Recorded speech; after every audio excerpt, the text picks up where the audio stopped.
Good morning, everyone. Welcome to LifePoint Community Church. Thank you for being here this morning, and welcome to everyone online, those that are watching from home as well. That video was just a thank you from Compassion. You'll remember in the summer we had a campaign where we were raising funds for people in third world countries so they could buy food and supplies at this time of year. So a huge thank you. We reached our goal. So a huge thank you to everyone that contributed to that. We have our Christmas card giving this year as well. It's just an opportunity to help those in our community in need. Every year we do this. We supply gift cards so people can use that to buy their meat at Christmas time. And I know a lot of you have already committed to giving towards that cause. So thank you for that. You can start bringing in the gift cards, or if you'd like to donate the money in lieu of that we can handle that for you. That is great too. Whether you do gift cards or donate money, you will receive a tax receipt at the end of the year for that amount, so thank you for that.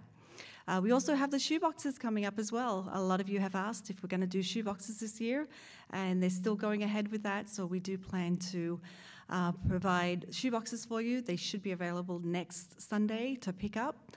For those that are here, if you're watching online, you'd like to participate as well, we'll have a pickup address where you can pick up the boxes and a drop-off as well, so we thank you for that. We as you notice, we don't have a physical band here this morning, but we are going to watch a song that John has pre-recorded, and the song is called The Blessing. It's a new song, but the blessing is very, very old. We find the blessing from Deuteronomy, which is the blessing that God told Moses to tell Aaron to give to the Israelites as a blessing to remind them that God is with them, God cares about them, and God will carry them through. So enjoy this song.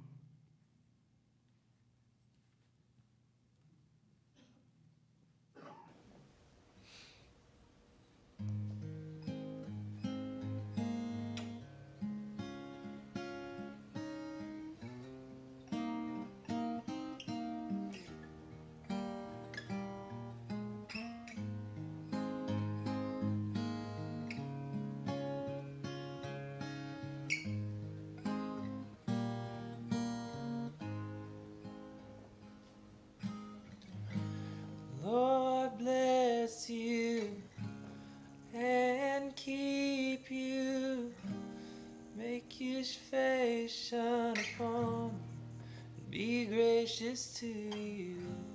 Lord turn His face toward you and give you peace.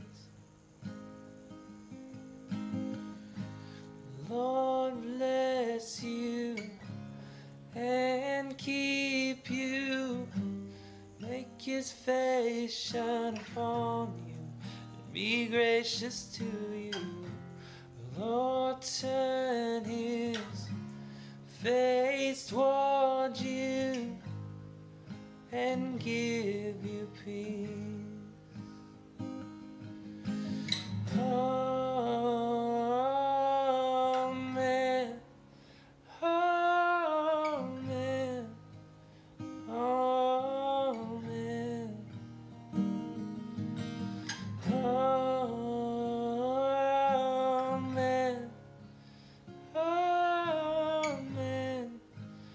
Amen. Amen.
His favor be upon you and 1,000 generations, and your family and your children and their children and the children. May His favor be upon you and 1,000 generations, and your family and your children and the children and the children. May His presence go before you and behind you and beside you, all around you and within you. He is with you. He is with you in the morning, in the evening, and you're coming and you're going and you're weeping and rejoicing. He is for you. He is for you. He is for you. He is for you. He is for you. He is for you and your children and your children. He is for you. He is for you. Oh man. Oh man. Oh man. Oh man. Oh man. Oh man. In the morning, in the evening, you're coming and you're going and you're weeping and rejoicing. He is for you. He is for you. May His favor be upon you and 1,000 generations, and your family and your children. He is for you.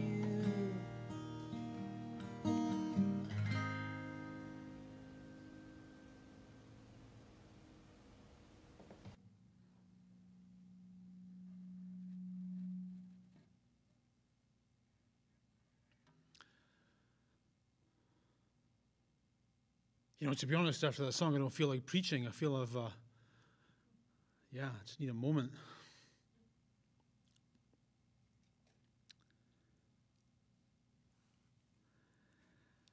All right, so good morning, friends. Let me start by saying this. I think that living in Canada is pretty good. But there's a lot of things about living in Canada that are not so good. And I think that one of the things that we all love to hate about Canada is that the government have this huge appetite for our money, right? They love our money. They love it when we work harder. They love it when we start new businesses. They love it when someone applies to open a new casino or build a new distillery, because it means they can get more money, and they just love money. And when I was thinking about that this week, it seemed to me that there's something about hating tax that connects you with almost all of your ancestors, right? As soon as our forebearers gave up the life of hunter-gatherers and started organizing themselves into societies and cities, there was this need for the collective to pay for things, right? So we just built a new city, and the city needs a wall. Someone's got to pay for the wall. Can't get Mexico to pay for it. They haven't been invented yet. Who's going to pay for the wall? We are. And we got to hire some soldiers to stand post on the wall. Those soldiers are going to need salaries. Who's going to pay for it? The collective is. We need a king or a warlord to rule over us. That king or warlord needs a palace to live in. Who's going to pay for it? We are, the ordinary working man and woman. And so for thousands of years, about 8,000 years as far as I know, people just like you, with bills to pay and with mouths to feed, have been feeling angry that so much of your hard-earned cash has been going to the government to pay for things that you don't necessarily want or agree with. And in Jesus' day, those angry feelings were way, way, way into the red zone. Okay, so to say in Jesus' day that, hey, I think tax is rather good, would be like what would it be like? It would be like walking into a diner in Alabama and saying, you know what, I think Hillary Clinton had some good ideas, right? Like people were furious about this stuff. So with that said, let's dive into this morning's episode in Luke. So in chapter 5 and verse 27, we're told that after this, Jesus went out and saw a tax collector by the name of Levi, it's a good Jewish name, sitting at his tax booth. "Follow me," Jesus said to him. And Levi got up, left everything, and followed him. Now, at this early stage in Jesus' career, he is a popular rabbi. And in the first century, if you wanted to be mentored by a popular rabbi, you had to apply. The closest example of this in the modern world would be getting an internship at something like a major fashion house. So if you were a young person and you went to art school and you felt you had good enough design chops, you would get your portfolio together and you would beg and beg and beg and beg to get an interview with the head of Louis Vuitton's design department. And then you would join the list of thousands and tens of thousands of people who would be willing to work for either no pay or very little pay for a year just so you could learn from the best, and just so you could get that name on your resume. Similarly, in Jesus' day, there was huge societal and commercial advantage to being associated with the best of the best. And so the top rabbis would attract, in some cases, thousands of students who just wanted to learn from them, just wanted to hang out with them, just wanted to see how they combed their hair and polished their shoes and just lived. Because if you could learn from the best, not only did it look amazing on your resume, you could take that skill and use it to, for the most part, to build a pretty successful career for yourself. And so in the first century, the best rabbis, the most popular ones, only took the best. And the best were what? They had the best understanding of the Bible. They had the best moral habits. They had the best aptitude. They could demonstrate on their resumes, even though they were young, that they had the chops to rise to the very top. Jesus didn't work that way. Jesus is weird among his contemporaries in that he wasn't fussy at all. He would literally take, it seemed, anyone, not only to be his followers, but to be his students, his disciples, his interns. In fact, they didn't even have to apply. Look at how casual this verse is. Jesus just walked up to this guy and said, "Hey, you want to follow me? Sure, I'll follow you." And up he gets and off he goes. The main sticking point in this story, of course, is that this particular fellow is a tax collector. And that's a problem because tax collectors were hated in Jewish culture in the first century, and they were hated with good reason. So the tax collection system in the first century worked on tax franchises. And so how it would work would be the federal government would delegate responsibility for tax collection to tax collecting entrepreneurs. And here's what's amazing about it. Almost anyone could get a tax franchise. So say the Ontario government said, you know what, we've got a tax franchise available for the region of Peel. And it's going to be a 5-year franchise. We're looking for someone to get money for the government for the next 5 years. And there's going to be an auction in Peel Town Hall. Show up and bid. The best part of this process was you didn't even need to have any money. All you had to have was muscle. That's because you didn't bid at these tax auctions based on how much money you had. You bid on what you thought you could extort from the people. And whoever said they could extort the most won the prize. So you can imagine the kind of shady individuals who showed up for these affairs. And get this. These people, once they got a franchise, this is so brilliant, they were free to raise as much money as they wanted. And as long as the government got their cut, the government didn't care how much extra they raised on top. So the only people who showed up at these tax auctions were people who were willing to,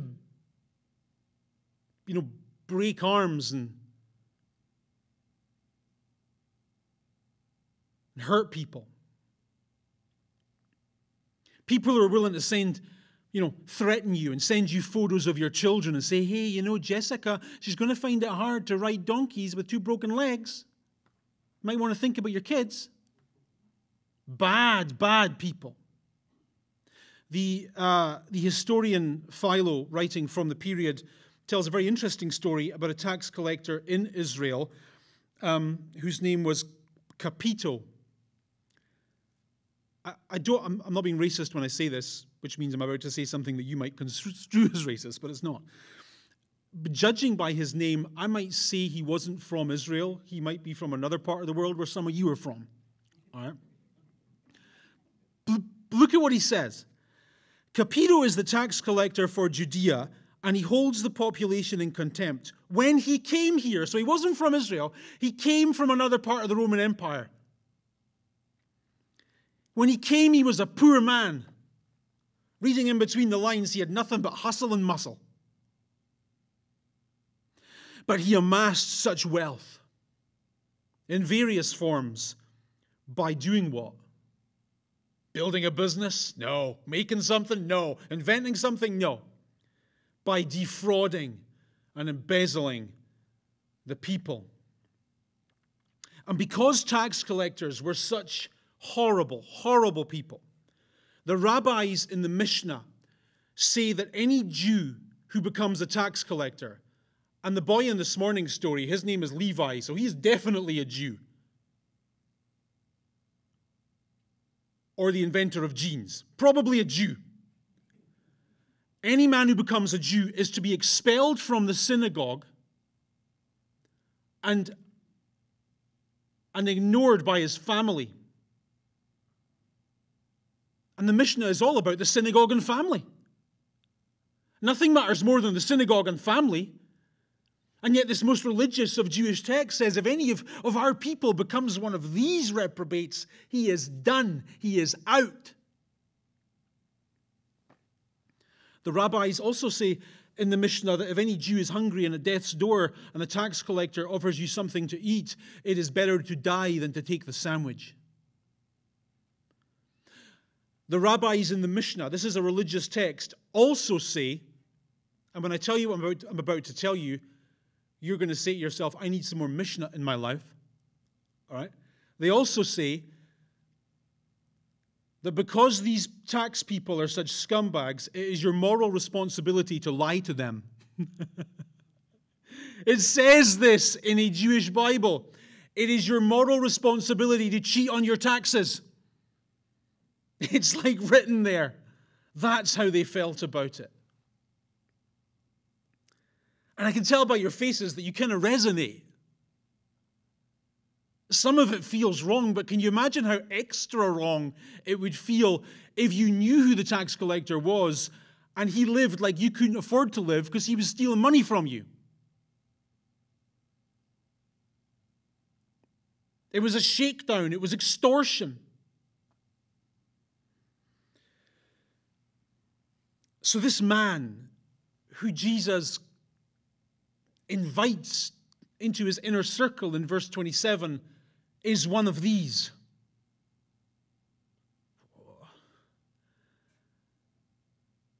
I feel I'm going to be on the wrong side in this story.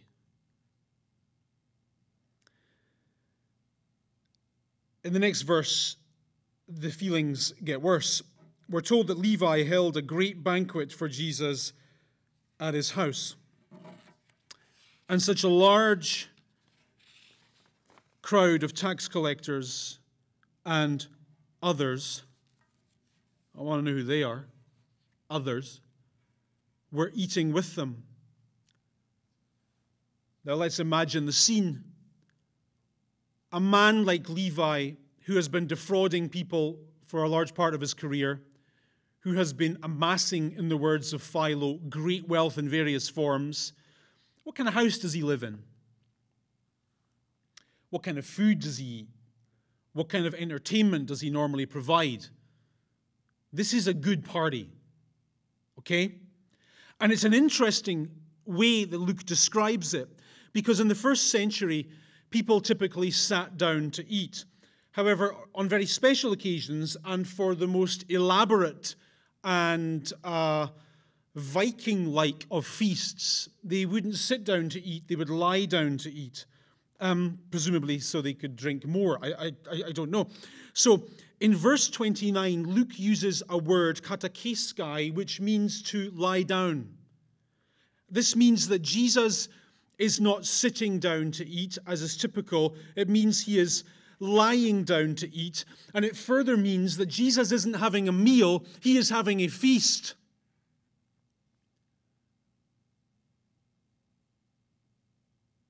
There's chicken legs this size and flagons of ale going on here.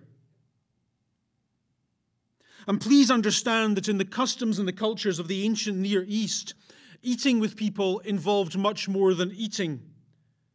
To eat with a person was to say that they were in, right? I'll have a coffee with anyone and talk business, that's fine. I'll have a business lunch with anyone and talk business, that's fine. I'll meet with a stranger and go over some numbers, that's fine. But I will only katakeskai with my closest of friends.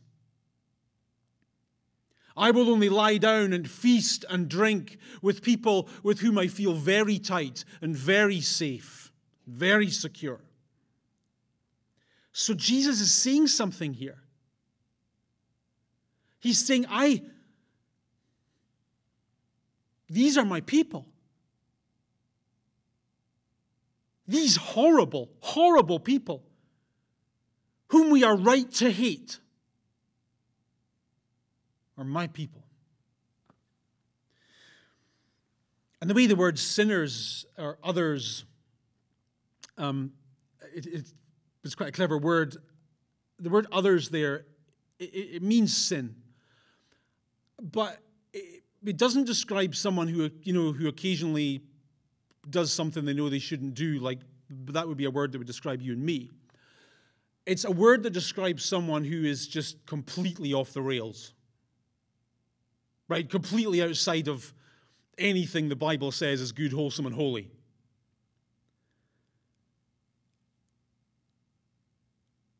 So Jesus is hanging out with the bad guys.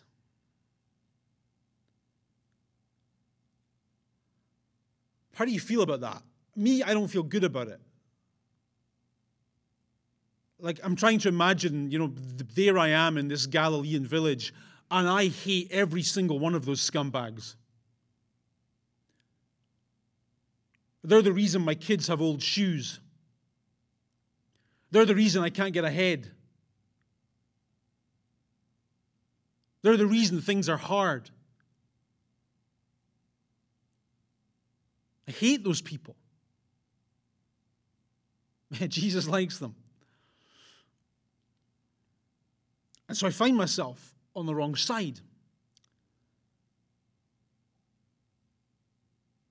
Next verse. Enter the good guys. When the Pharisees and the teachers of the law who were Pharisees saw him eating with sinners and tax collectors, they complained to his disciples, "Why does he eat with tax collectors and sinners?" Thank you. Thank you for saying it. I'm glad someone stood up. I'm glad someone had the chutzpah to stand up and say, this rabbi is out of his mind. Saying, right.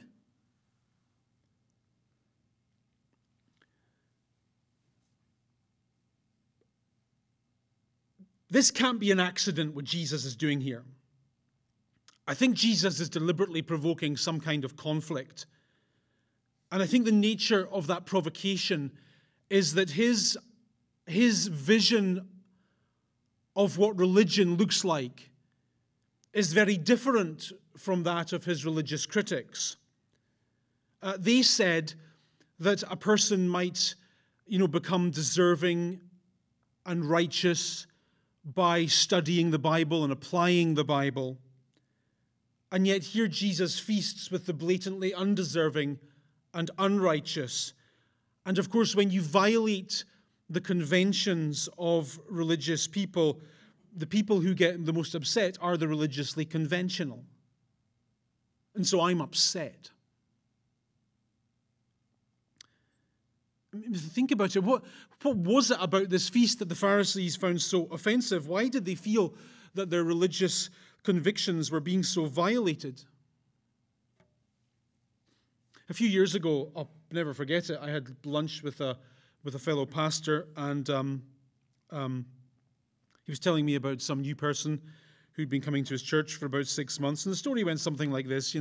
This person was, they didn't, look right. They didn't wear the right things. They didn't have the right habits. They didn't behave in right ways. And, now there's a big change in their life. And they're a part of the church. And, everyone loves him. And the story kind of went on like that. And it's a very normal story, very uninteresting, I suppose. But the story interested me because here you had a person who was regarded for various reasons as being a sinner, who then changed, and having changed is then welcomed, then made to feel that they belong, that they are in the inner circle. And that's exactly what the Pharisees believed. They believed that an undeserving person could become deserving. They believed that an unrighteous person could become righteous. All they had to do was change. If you're an idiot, stop being an idiot, and then we'll talk. That's what they believe. That's what I believe. That's what you believe. We all believe that. Sure, I'll hang out with you. Sure, I'll be your friend. Sure, you can join the inner circle. I don't really have an inner circle, but if I did, you could join it. But first, you've got to stop being an idiot. There's conditions. There's boundaries. And that's perfectly okay and perfectly normal. But Jesus was dangerously different. He did not feast with sinners on the condition that they change their ways. His concept of inclusion and welcome were not, it seems, predicated on their changing their ways and becoming deserving and righteous and good. Because if Jesus had laid those preconditions down, the Pharisees would have hailed him as a hero. If Jesus had stood up at this feast and said, "You people are scumbags, and you need to stop being scumbags," the Pharisees would have been at the edge of the meal applauding the man. But he didn't. And if we'd written this dinner episode, we would not have missed out the bit that Luke misses out. We would have not omitted to say that before dinner, Jesus spoke to the tax collectors about the need to change. And when they heard what Jesus said, they promised to change, and everyone lived happily ever after. And if Luke had written that, he would not have had to write verse 30. The Pharisees would have said, "Well, there you go, Jesus is a good guy." But the scandal of this story is that Jesus, in this episode at least, does not make moral change a precondition of acceptance. Rather, he seems to love and welcome and accept these horrible, horrible people as they are.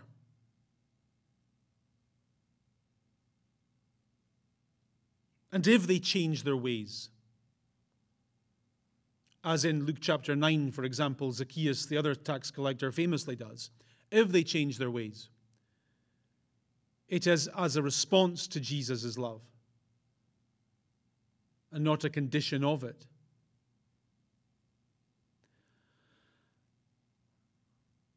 And why would Jesus accepting people as they are be such welcome news for people like you and me?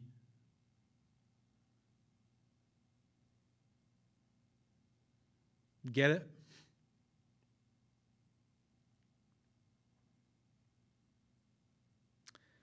So I don't believe this conflict was accidental. I don't think Jesus happened to have a feast with tax collectors and sinners. I don't think he happened to just call a tax collector to follow him. I think this is something he deliberately initiated because he wanted to say,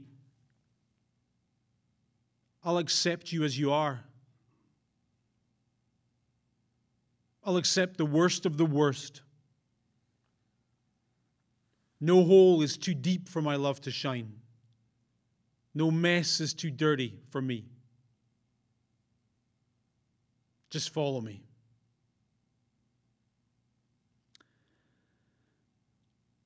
And I think that's why the early Christians called the story good news. Because the early Christians typically were not among the great and the good. They were, for the most part, the opposite of those things. In verse 31, Jesus sums up his thinking on this issue and he says, hey, listen, it's not the healthy who need a doctor, it's the sick. I've not come to call the righteous, but sinners. This is different. In the first century, the only thing you called sinners to do was to get righteous and to get clean and to stop sinning. But Jesus saw this feast with these people as typical of his mission. He came to rescue, not to judge. Then there's another story about some other trouble. And this trouble seems to have been based in verse 33 upon the common knowledge that the followers of John the Baptist and the disciples of the Pharisees both fasted. It seems that in those days, fasting had become a prerequisite of religious commitment. And that being the case, everyone wanted to know why Jesus is all about feasting and why the disciples were all about eating. I mean, if you read through the Gospels from a slightly irreligious point of view, you notice that there's an awful lot of partying going on. The disciples seem to be preoccupied often with food. And when are we going to eat? And how are we going to eat? And what are we going to eat? It was a non-stop eating thing for these people. And Jesus answers this question about fasting, which is a very somber activity, by talking about a feast. See what Jesus does there? Jesus, why don't you fast? Oh, okay, let's talk about feasting. He says, how can the guests of the bridegroom fast while he is with them? They cannot, as long as they still have him with them. So he's talking about a bridegroom, he's talking about a wedding. And weddings in Jesus' day, this is interesting, lasted for a week. And if you got invited to a wedding, i.e. if you were a guest of the bridegroom, your sole responsibility for 7 days was to eat as much as you could and drink as much as you could. It was like the Mandarin for a week. You had to prepare for this thing. All you had to do, your job for 7 days, was to have fun. That's it. Just have a little bit of fun. That's all. There was more wine than you could drink, more food than you can eat, more dancing than you could participate in. The imagery of wedding in the first century stirs up all these ideas of unbelievable fun and feasting and stories you're going to tell in 20 years. Hey, remember what we did at that wedding? Remember what we did when the porchetta thing came out? Remember that? It was wild. So Jesus is being provocative here. What do you think of when you think of fasting? Fasting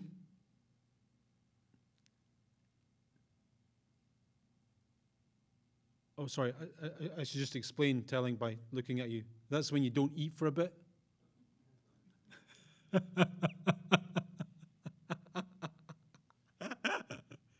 I love me. fasting isn't fun. Right? Does it sound like fun to you?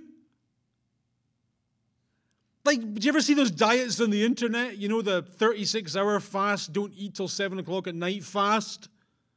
You know, skip breakfast, lunch, and dinner fast? No! It sounds horrible. Not eating is boring. I think it was the Greek philosopher Plato who said, it is better to eat the burger than not to eat the burger. Right? It's just human nature. And so I like that Jesus talks about the kingdom of God. And for these first century Christians who first read Luke's word, Jesus is gone and they're living on the promise and when they're going to be with him again in heaven. I like that when Jesus talks about this, being with Jesus, he uses the language of feasting to a hungry church struggling to get by in the first century. These words must have been a boost of encouragement. Luke is saying to them, remember what Jesus said? Remember that time Jesus spoke about the feast? One day you'll be with me. One day I will come and I will take you to be where I am. Well, in that place there will be a feast. I know today there is no feast. I know today there is hard times. I know today there are things on your mind.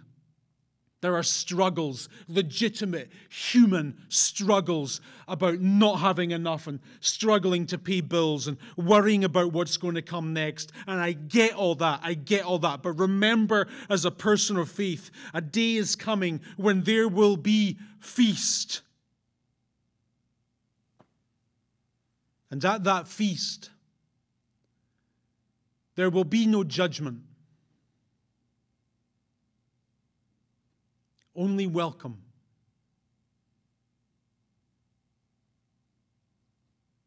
The judgment that was taken care of on the cross. What's left is welcome.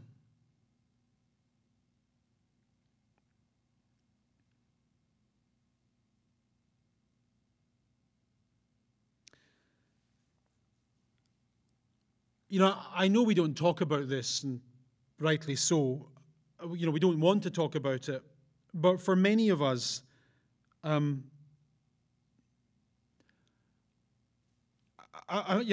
face it. There's more years behind us than there are ahead of us. And so we think about stuff. We don't talk about it, but we think about it. We think about what's ahead. We think about what comes next.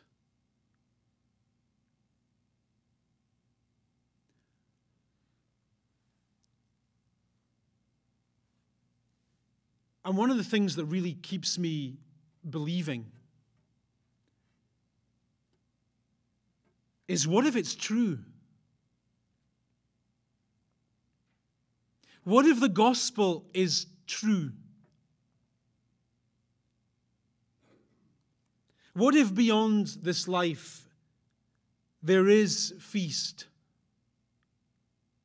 and welcome and inclusion and belonging and no more trying to fit in and no more struggling and no more pain and no more hassle and no more stress and no more regret? Just welcome and feast. I believe these things are true. And believing them gives me comfort. And I hope it does for you too. Thank you for being here today. Thank you for joining us online. God bless you. See you next Sunday.